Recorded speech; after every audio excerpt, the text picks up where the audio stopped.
Hello students, good afternoon बेटा। आज हम लोग पाठ 11 दानवीरः कः पढ़ेंगे। ठीक है बेटा। तो आप लोग जैसे चैप्टर का जो शीर्षक है उससे आप लोग जान ही चुके होंगे कि ये क्या कहना चाह रहा है कि दानवीर कौन है। ठीक है, इस पाठ में प्रत्यय और अव्यय का प्रयोग किया गया है। आइए हम लोग पाठ का अर्थ पढ़ते हैं। पुरः कस्मिंश्चित् नगरे प्रभुदत्ता नामः समृद्ध श्रेष्ठी आसीत्। कि पहले किसी नगर में प्रभुदत्त नाम का एक अमीर से श्रेष्ठी सेठ था। ठीक है, कि पहले किसी नगर में प्रभुदत्त नाम का एक अमीर सेठ था।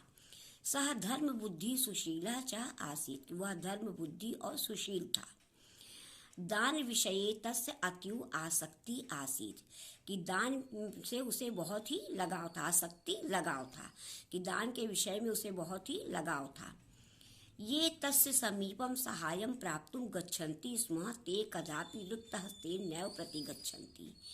कि जो कोई भी उसके पास जाता था वो कभी खाली हाथ नहीं लौटता था। कि कोई भी उसके पास जब सहायता के लिए जाता था तो वो कभी खाली हाथ नहीं लौटता था। रिक्तहस्तेन खाली हाथ।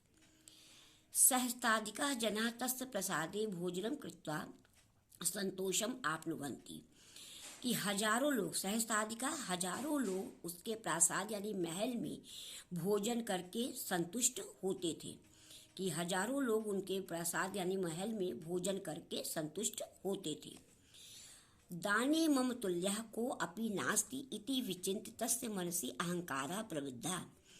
कि दान के विषय में मेरे जैसा कोई नहीं है। कि दान की तुलना में मेरे जैसा कोई नहीं है, ऐसा सोचकर उसके मन में अहंकार जाग गया, यानी उसे घमंड हो गया। अन्यस्मिन् दिने सः भोजनशालायाः पुरतः स्थित्वा भोजनं कृत्वा बहिः आगच्छन्तम् एकैकम् आहूय किं भो तृप्तिं भोजनं कृता किम् इति पृष्टवान्। कि अन्यस्मिन् दिने दूसरे दिन उसने भोजनशाला यानी रसोई के बाहर रुक कर या खड़े होकर भोजन करके बाहर आते हुए एक एक को बुलाकर पूछा कि क्या आप लोग संतुष्ट हो गए, आप लोग भोजन करके तृप्त हो गए, आप लोग को संतुष्टि मिल गई। सर्वे अपि महती तृप्ति प्राप्ता महाराज। तो सबने कहा कि हाँ, हम लोग बहुत तृप्त हो गए कि महाराज हम लोगों ने बहुत संतुष्टि से भोजन कर लिया।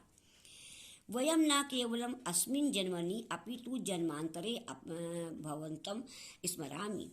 कि हम लोग न केवल इस जन्म में बल्कि जन्मांतर में, अगले जन्म में भी आपको याद करेंगे। एतादृशः महादाता अन्य को अपि नास्ति को वास्ति। कि आपकी जैसे महादाता कोई और नहीं है। कि एतादृशा महादाता अन्य को अपि अस्ति। कि आपके जैसा महादाता कोई और नहीं है। इति प्रशंसाम अकरोत्। ऐसी उनकी बड़ाई की। परम एकः सन्यासी उक्तवान। लेकिन एक सन्यासी ने कहा, सद्या अहम तृप्तः अस्मि। कि अभी तो हम लोग तृप्त हैं। कि अभी तो हम अपने लिए कह रहा है कि अभी तो मैं तृप्त हूँ। परम अहम आदो एतो अपि महांतरम दानशीलम स्मृत्वा अनंतरम भवंतम स्मरामि। लेकिन पहले हम लोग महान दानशील को याद करके बाद में आपको याद करेंगे।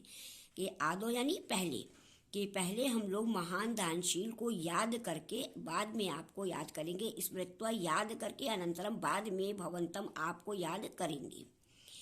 महाराज आश्चर्य पृष्ठवान। कि महाराज ने बड़े आश्चर्य से पूछा, कह सा, कि वह कौन है। कथयतु किम नाम तस्य। कि मुझे उसका नाम बताइए। सन्यासी शांत स्वरेण उक्तवान। कि सन्यासी ने बड़े शांत स्वर में कहा, अस्माकं शरीरं प्राणः वायु सस्यानि वृक्षः फलानि जलम इत्यादीनि सर्वाणि सह भगवान दान रूपेण अस्मभ्यं दत्तवान। कि हमारा शरीर, प्राण, वायु, फसलें, वृक्ष, फल, जल इत्यादि सब कुछ भगवान ने हमें दान स्वरूप दिया है। कि भगवान ने हमको ये सब चीजें दान स्वरूप दी हैं।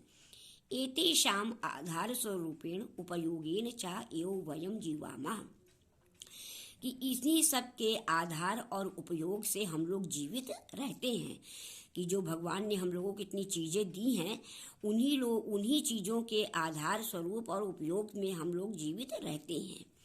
तस्य दानस्य तुलनायाम भवतः दानम न तु महात्, कि उस दान की तुलना में आपका दान महान नहीं है, कि जो ईश्वर ने हमें दान दिया है उसकी तुलना में आपका दान जो है महान नहीं है। भवान अपि न तो महान, और आप भी महान नहीं हैं। अतः सदा तस्य भगवतः स्मरणेयो अस्माकं आद्यम कर्तव्यम, इसलिए सबसे पहले हमें उस ईश्वर को याद करना चाहिए, ये हमारा कर्तव्य है। कि अतः सदा तस्य भगवंतम स्मरणेयो अस्माकं आद्यम कर्तव्यम, इसलिए हमेशा सबसे पहले उस ईश्वर को याद करना चाहिए, ये हमारा परम कर्तव्य है। सन्यासिनम उत्तरम श्रुत्वा महाराजस्य अहंकारम नष्टः अभवत्, कि सन्यासी के उत्तर को सुनकर महाराज का अहंकार, उनका घमंड नष्ट हो गया। पुनः कदापि सा दान विषय अहंकारम ना प्रदर्शितवान, कि फिर कभी उन्होंने दान के विषय में अपना घमंड नहीं दिखाया। ठीक है बेटा, ये आपका पाठ का अर्थ है, इसे आप अच्छे से समझ लीजिए और अपनी कॉपी में लिख लीजिएगा। ठीक है बेटा, ओके, थैंक यू।